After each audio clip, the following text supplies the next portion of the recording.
Christian education is this coming together of education. It's a symbiotic relationship. One of my posts recently is I was talking about that Christian education isn't a bit of education and a bit of Christian. It's 100% education and it's 100% Christian. And welcome to Hallway Conversations. We're a trio of educators who have plenty of questions about teaching and learning and school culture, and we believe in the value of reflection and collaboration as we seek to keep growing as teachers. This podcast is our place for thinking out loud together about issues in education and why they might matter to Christian educators. Welcome to the conversation.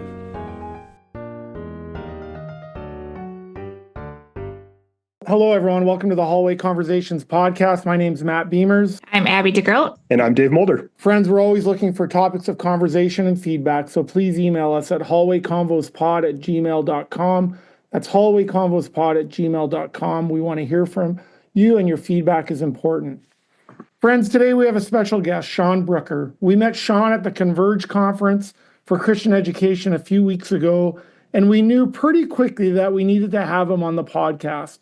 Shaun is currently the principal at Hamilton Christian School in the city of Hamilton. Correct me if I'm wrong here, Shaun, in the region of Waikato, which is in the country of New Zealand.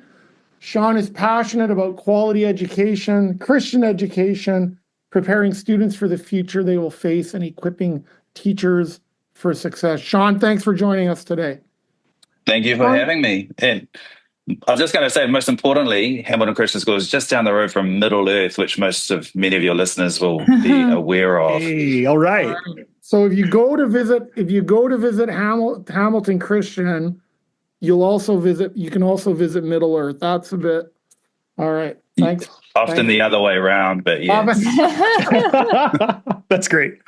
Hey, Shaun, can you just, for our listeners, tell us a little bit about yourself, maybe your family, your biography, and maybe just your journey into Christian education? Has that always been part of your story, or what brought you there, and kind of what keeps you there? Thank you for that. And let me just start by saying thank you for having me on the Hallway Conversations. It's a podcast that I've listened to often, and often with my leadership team as well. So as you've said, Shaun Brooker, Hamilton Christian School. I was born just down the road, but hardly ever lived here. And Hamilton, for me, was a city that I never, ever wanted to live in. But God has a sense of humor, and sometimes we find ourselves in those places we didn't think we would ever go. We have, my wife and I, Bron, we met at Teachers College at university, where we were training to become teachers. And we have four children, the oldest of which just graduated high school this year and is now trying to find himself in university. Our younger children, we have Faith as our youngest. She is 11, and then we have Theo and Harvey, and then Ruben, who's the oldest of them. The journey to Christian education was an interesting one for me. My wife and I trained. I did a year at Bible college, then we did 4 years at university, and at the end of the 4 years at university, applied for a job in a Christian school. And in the interview, the head of school asked me why I wanted to be in Christian education, and I didn't want to be salt and light for young men in the state system who didn't have a positive male role model. I gave them the answer at the time that I felt would give me the job, and then reflected on it deeply afterwards. It's an incredible integrity issue that I had back then. Now I've sorted it out. At the time, my wife and I talked about it, and when later that night I got offered the position, to which eventually I declined and said, I think I need to find out if I'm supposed to be salt and light. So I worked in the state sector for a couple of years before my wife and I decided it was time for us to go overseas. So we spread our wings, headed to England for 6 months, and we taught over there. And then we got international jobs in the Cayman Islands, and we suffered for Jesus in the Cayman Islands. I was teaching PE. Yeah, way to take one for the team. Yeah, it was. That's how it was, and that was our first real delving into a Christian school. So we got it through the Christian school networks. We taught in a Christian school there, and that's when I really understood that what God wanted for me was that space of discipleship rather than evangelism. And eventually the leadership story was we had a hurricane come through in 2004, Hurricane Ivan, and it was pretty hard on everyone at the school.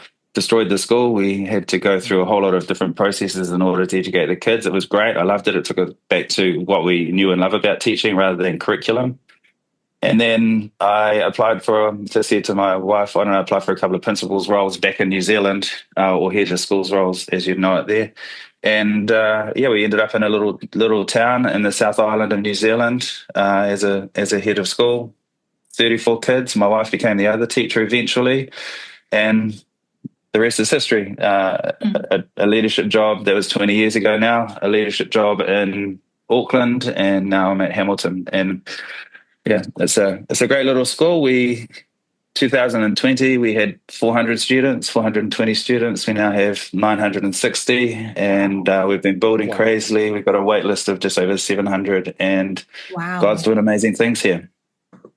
Hey, Shaun, what do you know about leadership or Christian education now that maybe you didn't know, 20 years ago or even 10 years ago? Like, can you just share a little bit about some of your deepening understanding? How long is this podcast? Yeah. We'll make it a three-part. We'll make it a three-parter if we have to.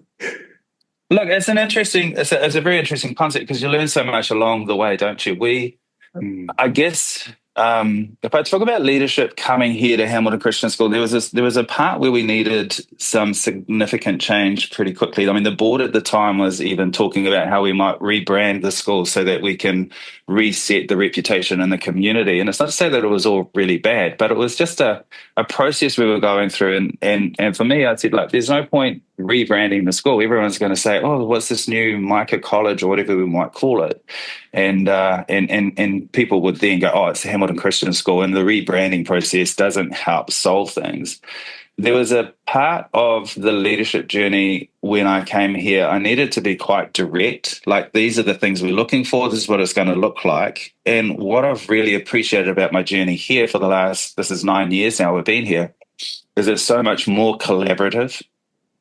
And I don't think it's because of who I am, but it's who the school has become. And it's the team that we've been able to build around us is best served through me asking questions than giving answers. And if there was this single most important change in my own leadership that has happened in 20 years of being in leadership, is thinking carefully through the questions that need to be asked, not the answers that need to be given. In a nutshell. Yeah. Maybe to that point. So, Shaun, just full disclosure, I've been following you online for a couple of years. I love the things you've written on the Case blog over time. And it was a pleasure to meet you at Converge. And I sat in on your session where you were talking about kind of the difference between Christian schooling and Christian education, if I can be so bold to say that. And maybe this picks up on what you were just getting at. Would you be willing to just kind of lay out in a nutshell version, some of your vision for that? Because I found that so compelling. I think our listeners would really benefit from hearing that. Yeah, I think at first it was kind of a little tongue-in-cheek, but I was wondering whether or not all Christian schools were providers of Christian education. But I think the more that I've wrestled with that, the more I've really understood that there's a difference between educating for eternity and educating for kingdom purposes. Because, and I'll probably get to that a little bit later, but the framework that I taught through at Converge was this linear kind of progression that I think a lot of Christian schools go through, and somewhere in that point, Christian education starts to happen. Let me just verify and probably justify my statement about the difference between educating for eternity and educating with Christian education and kingdom purposes in mind. I think anytime a student comes into a Christian school, they look at the Christian adults, and that's all of us. And they go, what does it mean to be Christian? And regardless of how we act and behave and the pedagogical approaches and the relational approaches that we bring, we affect eternity for them because they're going, oh, is that what it means to be Christian? Oh, is that what it means? And so sometimes it's not positive. I think sometimes the things that we do in the classroom and in assemblies and wherever it is that we are modeling Christ to them, and we might not be modeling Christ, they're taking that as cues of what it means to be Christian. And unfortunately, I've talked to too many graduates of Christian schools who see the Christian education process as quite hypocritical.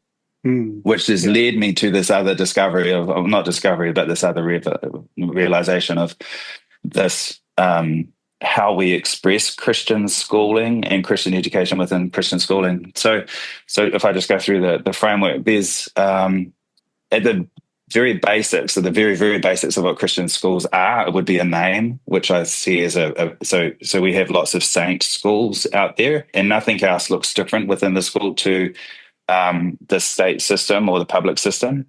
And we go from that to what I'd call stage one, is where the Christian school employs Christian people, and it might enroll Christian people. So it's all around this aspect of Christian people. And for some schools, that's the be all and end all. That's where Christian education starts and finishes. If we get Christian people into Christian schools, Christian education will happen. That's the thought on that, osmosis style. Christian moments, you get a lot of Christian schools that will do prayer, they'll do worship, they'll do scripture memorization. So there's aspects where we have this dualistic kind of approach to education. We do some Jesus stuff and then we do the education stuff. The next stage is when we hit the Christian curriculum, then we head into Christian pedagogy, and then we look at what I would call Christian saturation, where we're actually really engaging in the policy and procedure level of the school, the foundational levels of the school, and unpack what it means to be Christian, and by taking captive every thought for Christ, if that makes sense. So if I could, the stages are Christian people, Christian moments, Christian curriculum, Christian pedagogy, and Christian saturation. And I think it's a very linear approach. You often wouldn't get someone who's done a school that's done a lot of work in the policy procedure side of things, but they haven't employed Christian people, or they're not passionate about Christian curriculum, if that makes sense. Mm-hmm. So somewhere in there, I think there's a tipping point. And I have my I think there's a really critical tipping point within those stages. But I think it's still being challenged in my mind whether all five are absolutely needed for Christian education, or if maybe four of them are more important than the fifth. Shaun, I'm wondering, as you're talking, I'm wondering about parents who are intrigued by Christian education and what they really want. Like, do they want saturation, or do they want just enough to make them feel like they're getting a Christian schooling, as long as it doesn't get in the way of academic excellence, entry into the right universities? Because that sort of was my wrestling a bit as a principal, is I think I want Christian education for my kids, but what I really want is just enough that it doesn't get in the way of what those deeper hopes around a good job and a good university and what many would term the good life. I just wonder how you deal with that, because you can want that as a school head and even your teachers, but how do you also help parents understand that? It's a bit of I shared a quote earlier about from Jamie Smith, just this idea, what if education wasn't first and foremost about what we know, but about what we love? And I think parents are okay with the love, but it's really for a lot about, that's great, but just make sure they know what they need to know. And so I'm just wondering any of your thoughts on that. I could go so many places right now, but I'll try to keep it to a couple. I mean, let's start with the fact that the reality that parents are a necessary part of our educational system, because without parents we wouldn't have children, but then they get involved in there's a lot of differences that they are looking for. So let's talk about the parents, and we'll talk about the educational side of things. So the parent side of things, I think we need to be careful to recognize that there are two types of parents that we have in our Christian schools. There are those that are there for the Christian education. So they want their kids to be formed in a way that is different to the world, the way that the world would form them. And I would hasten to think that any parent would not want the child to get a good education in that process as well. And it should be this symbiotic relationship between good education and the mission aspect.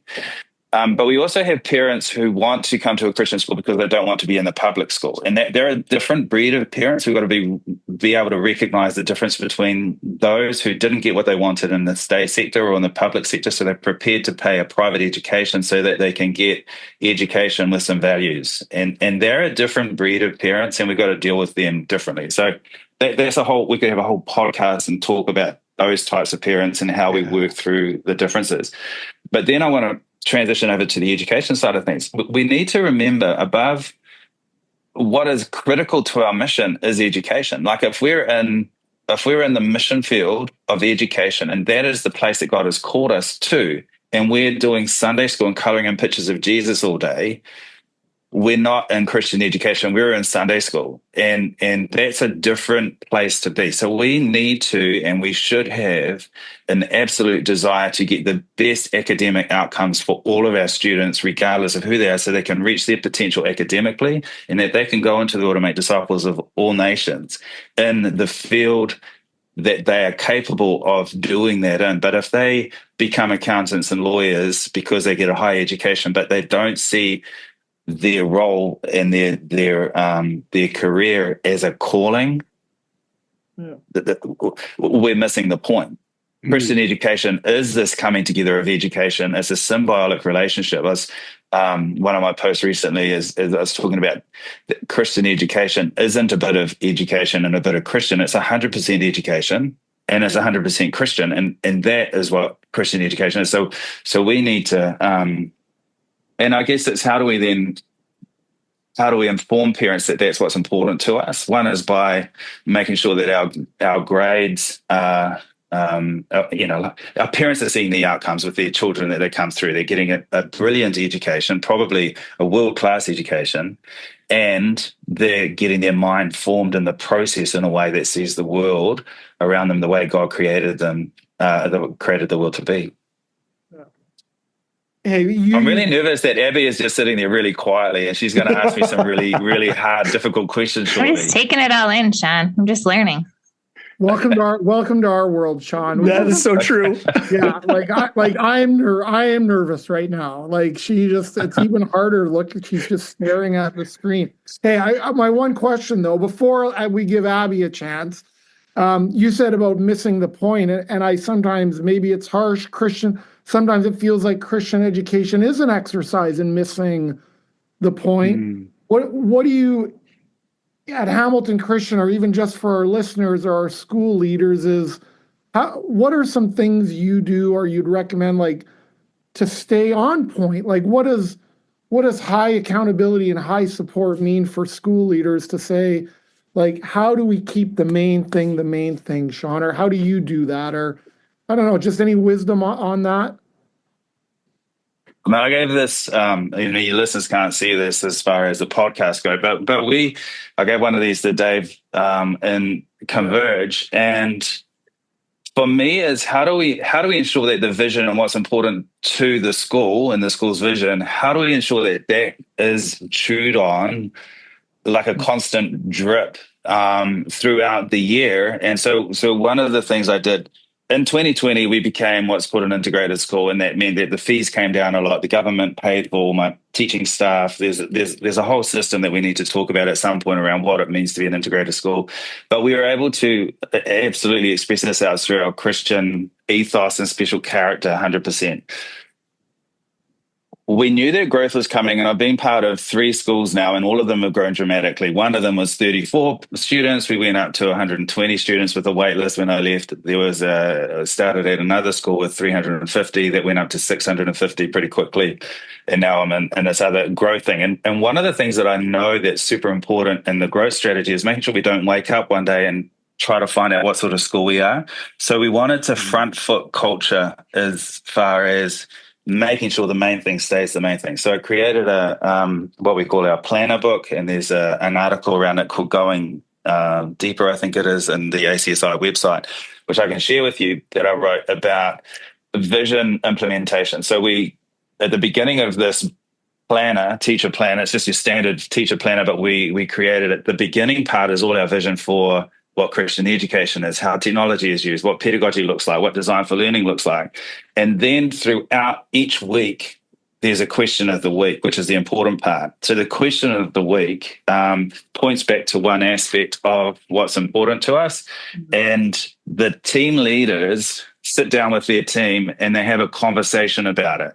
But it pulls back to one part of the vision, which in order to understand and answer that question, you need to pull apart the bigger part of that question. So we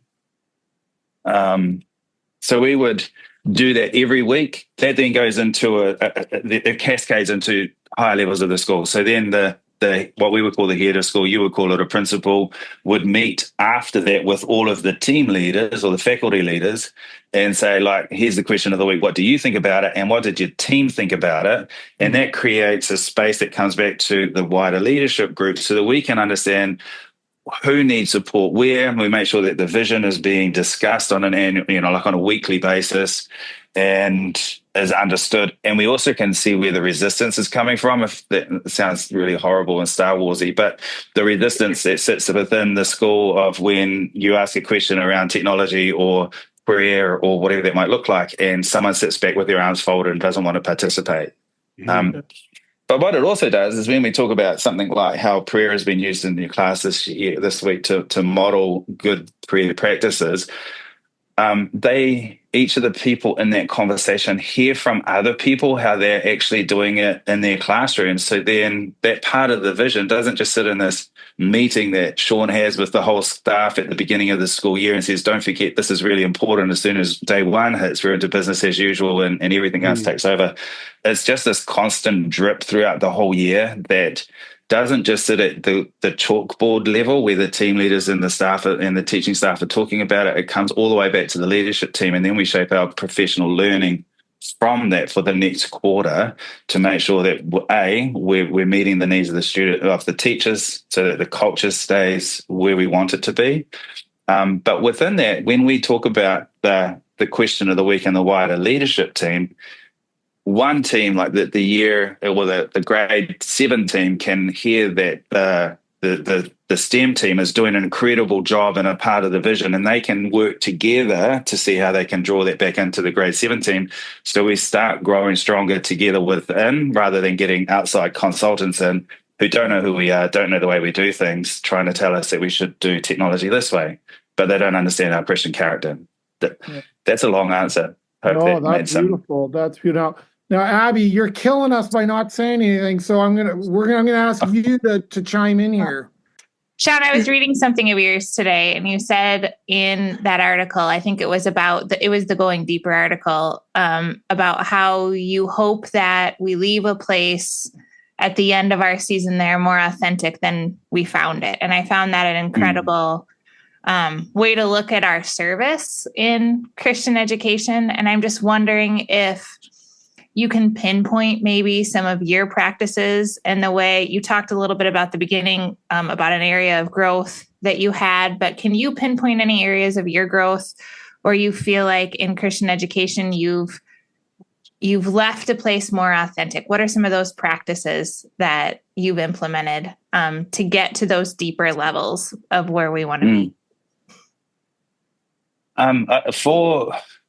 For the current place that I'm at in my own growth, I guess it is in my own understanding of what Christian Ed is. I'm really, we haven't talked about it a lot, but I'm really focused in on that what I would call the tipping point between Christian curriculum and Christian pedagogy. Mm-hmm. And we talk about, and we just had a staff meeting about this 2 weeks ago. We talk about what does intentional and authentic Christian pedagogy look like? Mm-hmm. And so we're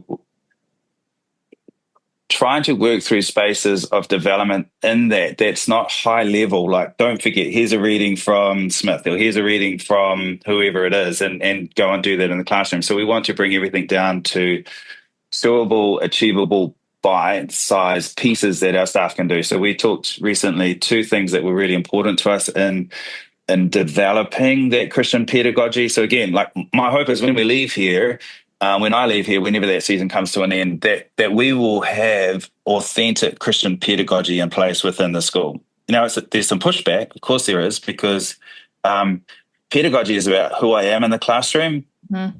Curriculum is about what I teach. Now, one of them is really difficult to have that conversation in. So the two parts that we're really pushing into is what I would call signposting. What we want in our Christian ed is when we as Christian educators go through curriculum, there's often parallels and understandings that we have that trigger memories of something that Paul might have said in the New Testament, or a revelation that we might have had from God as far as how the world works together. But we often hide that within ourselves. And I love the practice of signposting where, as a Christian educator in the classroom, as we're going through curriculum, I'm signposting in a 15-second bite-sized piece something of how this story relates to a biblical concept and a worldview concept about truth, or a worldview concept about purpose of life and those, or who your neighbor is. So we're looking at so signposting. The other one is what I call overflow. And I think, Dave, you're starting to talk about this in your book. I'm not all the way through it yet, but I know that Parker Palmer talks about it in his book, The Courage to Teach, I think it is. Yes, he talks about we teach from who we are. Mm-hmm. So how do we keep filling up who we are in order that it would overflow in the classroom? And so in this authentic pedagogy space, I'm saying, like, you can't overflow in the class if you're not filling yourself as a Christian who's journeying to become more like Christ every day. So I love the idea of teachers coming into the class and not just doing devotions as a devotional thing, but during their class going, hey, just wanted to let you know I was reading something in the scriptures last night that really intrigued me, and it was this, and this. Or I've just come to this realization that, Paul was quite grumpy in some of his letters because the gospel is so simple, but yet all these other Jewish leaders wanted to keep bringing back in all the Old Testament kind of rules of what you needed to be saved, or to be a Christian, or to show that you were a Christian. And I'm coming to understand Paul in a different way. What it does is it gives students this curiosity of the scriptures because we're living out our questions with them, or our revelations with them. So that when you ask that question, Abby, about what would I want to be in place when I leave here, I want our teachers to be authentic about who they are in the classroom, but that they don't settle with who they are in the classroom. And it's, to the point, always becoming, never arriving, Dave, in your book, that we continually filling ourselves with that truth of who God is and what he means to me in my life. And we are, through vulnerability, I guess, expressing that back to our students, and they can see that. And then we're not going, oh, by the way, we're teaching Bible now, so let's go back to Bible, and we start teaching the Bible the same way we would a Shakespearean text. It's not a Shakespearean text, but yet so many of our schools, and so many times I see the curriculum around Bible in school, and you could replace the Bible with Shakespearean text and get the same sort of outcomes in that sense, because the approach is, how do I teach Scripture? The Scripture is the living word. We need to bring it alive in our class. So my challenge right now is that push around authentic Christian pedagogy. And I love that, Dave, you're starting to write about that. I love what David Smith talks about with hospitality and how that's experienced, and that's all around pedagogy. So hope that answers your question a little bit, Abby. Yeah, thank you. That was worth waiting for, Abby. Thank you. She always is.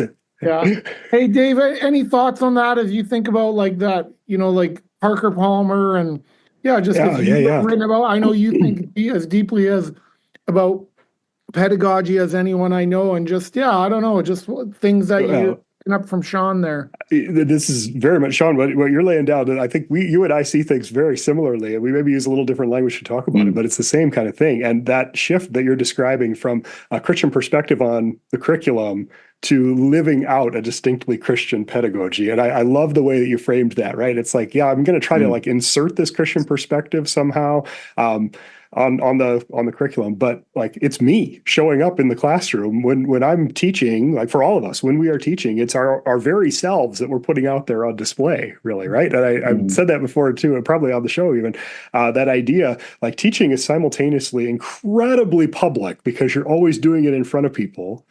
but it's intensely personal because I'm bringing my whole self into this work. And I think that's what makes teaching so beautiful and so hard. And so, yeah, I just really, I'm encouraged to hear you describing it that way, Shaun. And that's very much what I've been wrestling with over probably the last decade of my own teaching practice here.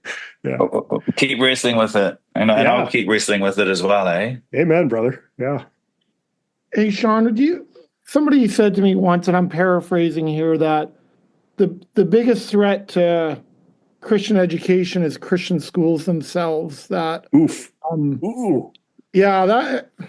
a hard word. A little. Yeah. And just as you wrote this, as we've been talking, I wrote it down because I can't escape that. Just kind of what you've been talking about. That I don't know how else to ask this. Like, how do we get out of our own way? I guess it's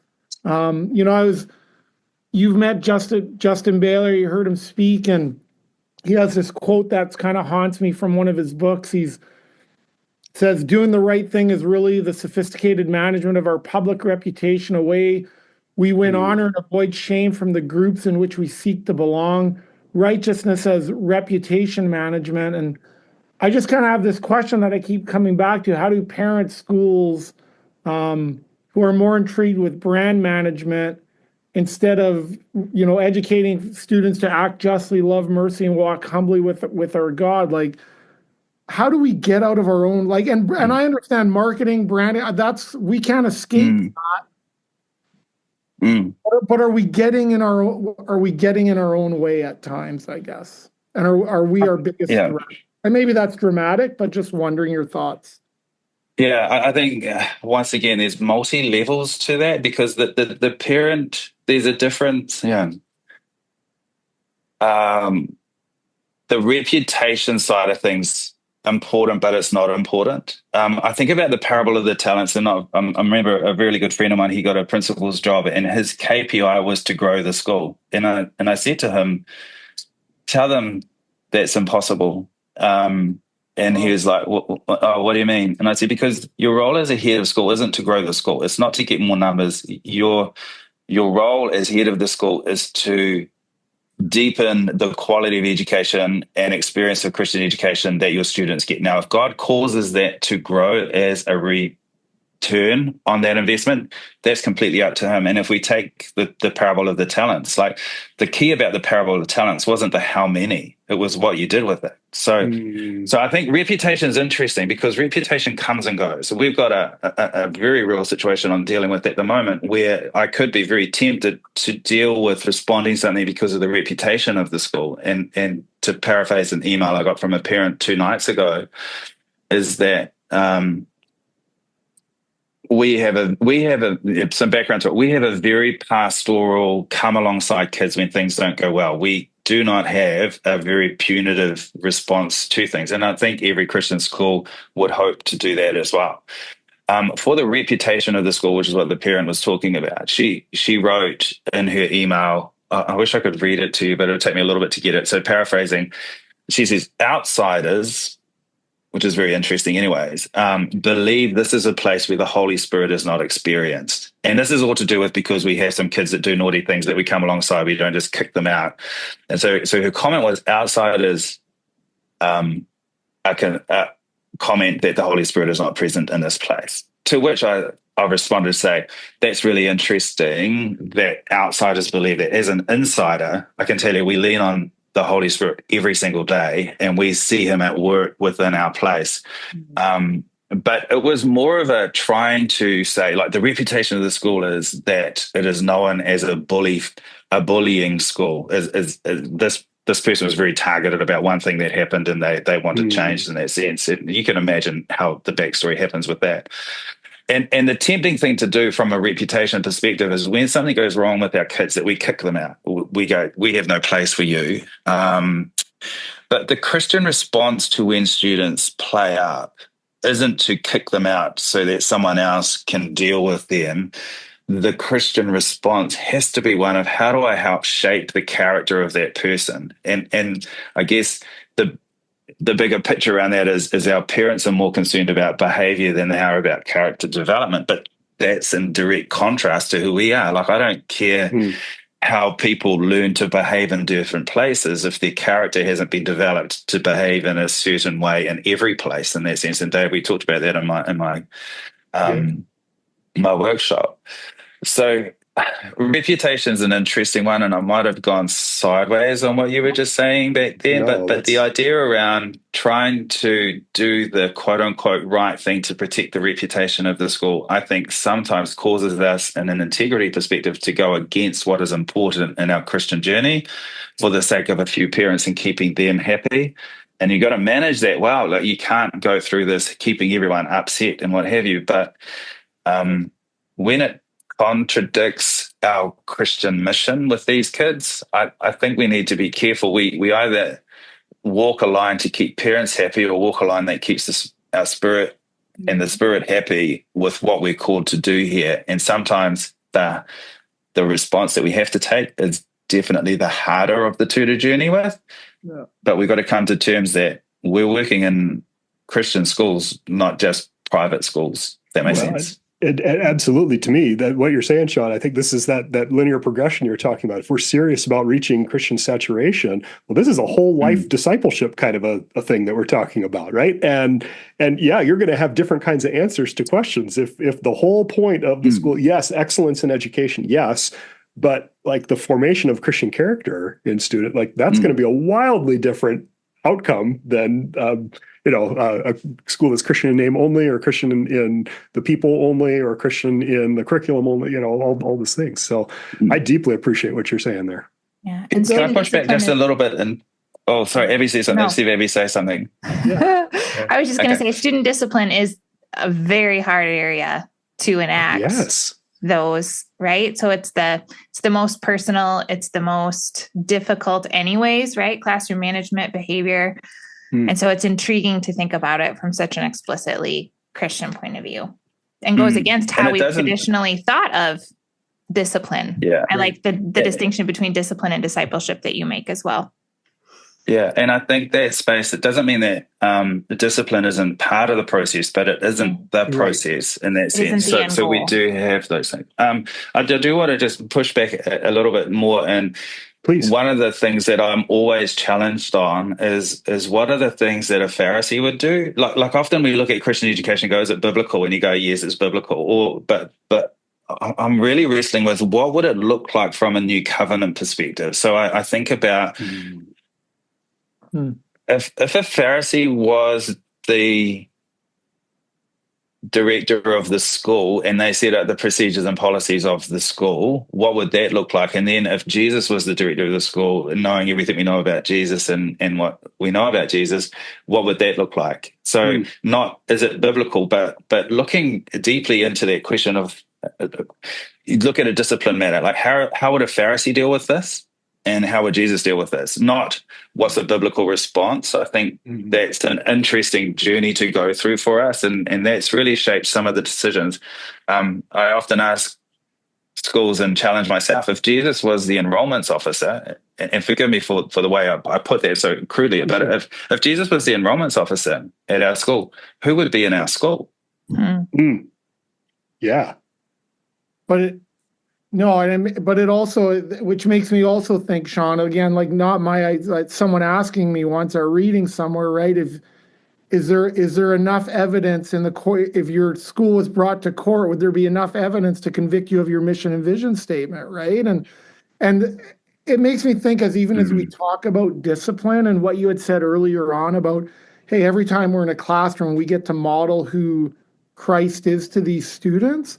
I don't know this, but I sometimes wonder if when things go wrong is actually even the greater opportunity to model that. Like I think about that as a dad or as a teacher, as, hey, when things are going well in my marriage or my classroom, or even as a principal of my school, hey, it's really, I don't want to say easy, but like, hey, everything's well with my soul. We're all getting along.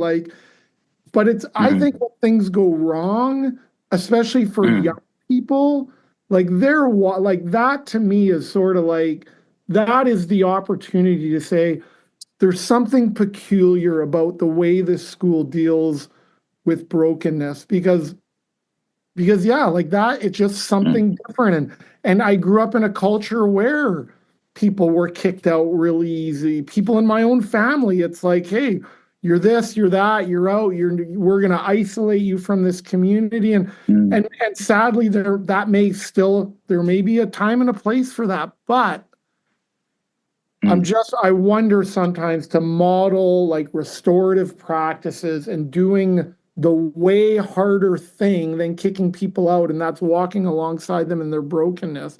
Like I think about it even like when students come to me and tell them about a time their teacher apologized to them for doing something wrong, like the impact, that's as big as impact on some of my students as anything. So I just a wonder, and like, the parents may wonder this, but in the end, how are we forming these students, especially when brokenness exists? My response would be, I don't think there's a more important time to try to model, and let's be honest, it's about trying to model what Christ would do. And in those really critical times, those are the exclamation mark moments in a kid's life that goes, I mean, there's a difference between having nice teachers and having people who try to model what Christ did. And sometimes there's a strong overlap in that, but it's the critical moments that the difference comes out. Does that make you agree with that? Yeah. Those are the moments that those kids will come back to. And we get concerned about what other students will take away from those moments and there's a difference between grace and ignoring. There's a difference between grace and ignoring behaviors. So grace is how I walk along and journey with the kids in spite of what they are doing. Ignoring bad behavior is ignoring bad behavior, and anarchy begins to show itself. But when we model grace and we model that process of walking alongside and restorative, our students will leave here having seen that in place and have an idea of how I deal with that as I journey through life as well when things aren't going the way that I hoped they would go. One of the pushbacks we get from parents is that they feel their child doesn't get to see discipline in action. And we don't apologize for that, because we don't discipline in action in front of people. We take them outside, we work through those journeys. And again, it's the witness of that pedagogy in action. And I do want to say, like, whilst we use the words being Christ-like in the classroom, like actually what we're actually really, really, really modeling is not Christ-likeness. We're modeling mature Christian behaviors and humility and vulnerability and growth and excitement to our students on a daily basis. We need to be realistic that we're not Jesus in the classroom. We really are modeling what it looks like to be a mature Christian in action. That's good. Desiring to be like Christ in the classroom. It makes me think, Shaun, like that idea of like grace or ignoring things, like sometimes the biggest form of maybe grace isn't the right word. But maybe it's the word that comes to mind. Like the biggest grace in a child's life might be holding them accountable, because no one else in their life is holding them accountable, right? Like no one else is saying to them, I love you so much, I'm not going to let you get away with that, because I want I want more for you. And I think, and I don't always know what it looks like, but I keep coming back to the idea of like high accountability and high support. Like when I started teaching in my 20s, I was high accountability with little support, and probably somewhere along the line, I think I went high support and not as much accountability because I was reacting, and now trying to say, hey, like I love you so much. How can I walk alongside with you? Like as you say, right? And I just think we need to get to a place where it's like grace doesn't mean letting you off the hook, but it actually means saying, I care too much. I want you to be formed in a different way. I don't know if that makes sense or not, but it does. But and with that, I just want to like Micah 6:8 talks about acting justly, walking humbly, act justly, love mercy, and walk humbly with our Lord. And it's interesting how many Christian principals and heads of schools that I work with who are really struggling with how that verse is misinterpreted through Christian education, where teachers see it as we act justly with the kids, we love mercy with the teachers, and together the school walks humbly in the Lord. And And it's the space of asking the question, like, at the end of the day, who are the professionals in the classroom? And so there's this aspect where some teachers, I'm not saying all of them, but some teachers want a high sense of justice for the kids and their behavior, a high return of justice on that. But when it comes to their mistakes, that the school would have unlimited mercy around whether they get reports in on time or whether they follow the school procedures in certain ways. And so there's this mismatch of who is the professional in the place, but where does it sit? And I say that really carefully, but it is something we need to be aware of. Like, acting justly and loving mercy comes hand in hand across all the situations. And there is a sense where, whilst we are still human as teachers and professionals in the profession, we're professionals in a profession, and the acting justly has a higher return on it, I think, when we look at the professionals versus the kids that are trying to work out what life is and how to do these things and what it looks like to walk with the Lord in that sense. So it's a little bit of a side thing, but I know that in Christian schools, I have a lot of Christian leaders who are wrestling with that space of the sense of injustice that happens at the teaching profession and how we're not forgiving them for getting things in late and how we need to have more mercy on them in that space. But yet they're often the ones who hold their students to an incredibly high sense of accountability, I guess it is, for the things that they don't do well. And so how do we journey that with the profession as well? Sorry, another podcast topic. So as you're saying that, though, Shaun, maybe this is a place where we'll land the plane here. One of my favorite things you've ever written, and you shared this with me when we were at Converge too, the letter. Would you be okay if I would link that in the show notes too? Because I think that maybe 100%. Sums up so much of what we've been talking about in this time together today. Folks, I'll put it in the show notes. It's a letter to Christian educators, if I can sum it up. There's a whole lot more to it than that, but it captures, I think, your passion, Shaun, your heart, your great desire for what a real Christian education would look like, and the role Christian educators play in that. So I'll link that in the show notes. Shaun, what led you to writing that letter? Can you just give a bit of context before we kind of wrap up here? Not a problem. Most of the writings I do, I write from a perspective of Christian leadership and how we can make the profession better. The difference with the letter is it's called the letter to every Christian educator and every Christian school, of every Christian student from every Christian parent ever, something along those lines. And the heart of the letter is writing from my perspective as a dad, not as a Christian leader. Yeah. And my desire for in this case, my daughter, it happens for all of my kids, but the desire for how my child would experience Christian education in a class. It's beautiful. Beautiful. Yeah. Shaun, we want to thank you for being here. I feel like this is first time, not last time we're going to have you as I hope so. I feel like there's about eight podcasts that we kind of could address just out of this one, but we just want to say thanks. We feel like we've made a new friend, and you're such a blessing. So I just want to end and say, friends who are listening, we know that your time is valuable. We want to thank you for joining us today for another hallway conversation. Whether it's this day, this week, this month, or this school year, we hope the Lord gives you what you stand in need of. And we like to send you from here with a blessing. So to our friends and to Shaun in New Zealand, may the Lord bless you and keep you. May the Lord make his face shine upon you and be gracious to you. May the Lord turn his face towards you and give you his peace and give you his peace and give you his peace. Amen. Thanks for listening, everyone. Hope you have a wonderful week. Thank you. This podcast was literally dreamed up during one of our actual hallway conversations. Our music is by Ethan Mulder. Hallway Conversations is created and produced by Matt Beamers, Abby DeGroat, and Dave Mulder. Hey, we have a favor to ask of you. Would you be willing to rate this podcast or write a review in your podcast app? Or if you found this conversation interesting or helpful, would you consider sharing it on your social media?